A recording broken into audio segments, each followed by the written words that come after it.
तो आपका फिर से स्वागत है हमारे YouTube channel target EDU point पे। तो आज हम आ गए हैं मैथ की दूसरी क्लास को लेकर।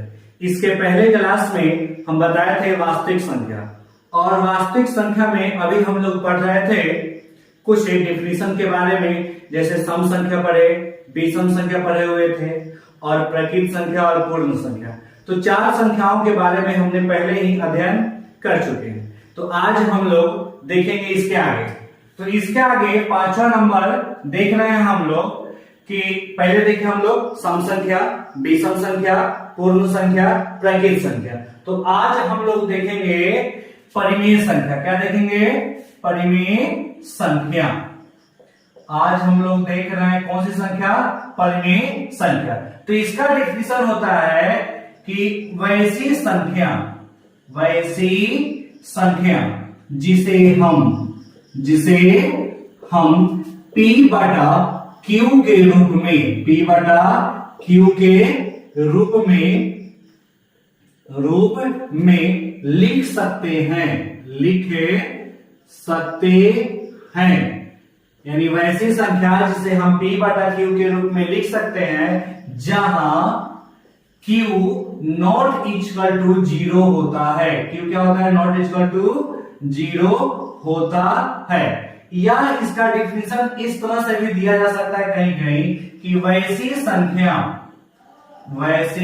संख्या जैसे कोई संख्या क्या होता है कि वर्गमूल के रूप में रहता है।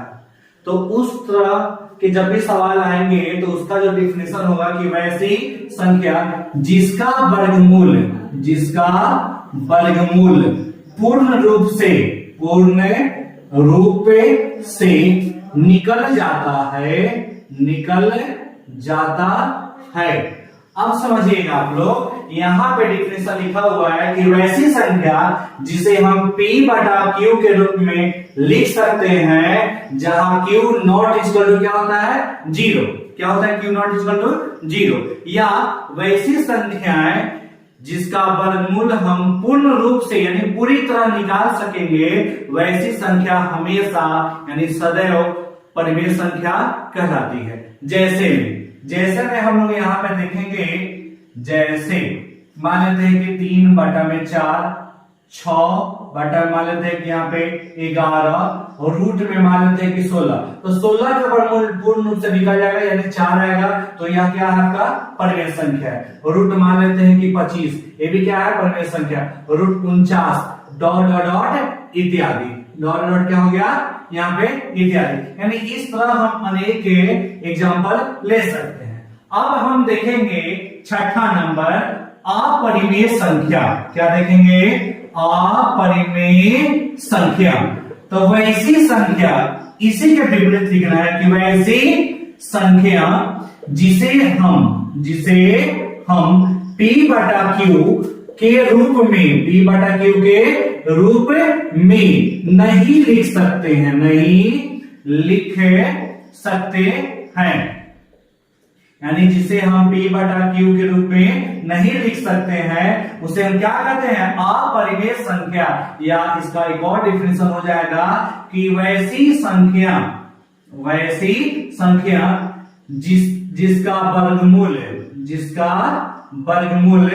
पूर्ण रूप से नहीं निकले वह सदैव एक अपरिमेय संख्या होती है। क्या होती है? एक अपरिमेय संख्या होती है। जैसे में मान लेते हैं कि यहाँ पे कोई दे दे कि 6 बटा 0, यह अपरिमेय संख्या है। क्या है? अपरिमेय संख्या। और रूट मान लेते हैं कि 10 का वर्गमूल जब निकालिएगा आप तो इसका वर्गमूल तो निकलेगा लेकिन दशमलव में आएगा, यानी पूर्ण रूप से इसका वर्गमूल नहीं निकलेगा। उसी तरह मान लेते कि रूट 12, इसका भी वर्गमूल निकलेगा लेकिन वह क्या होगा कि दशमलव में आएगा, यानी पूर्ण रूप में नहीं आएगा। तो इसे हम क्या बोलेंगे? अपरिमेय संख्या। तो पहले हम देखे परिमेय संख्या, यानी वैसी संख्या जिसे हम P बटा Q के रूप में लिख सकते हैं और जिसका वर्गमूल पूर्ण रूप से निकल जाता है। अपरिमेय संख्या यानी वैसी संख्या जिसे हम P बटा Q के रूप में तो पहले लिख नहीं पाएंगे, और दूसरी बात कि उसका वर्गमूल भी पूर्ण रूप से नहीं निकलेगा। इसके आगे हम लोग देखेंगे कि अभाज्य संख्या, क्या देखेंगे हम लोग? अभाज्य संख्या।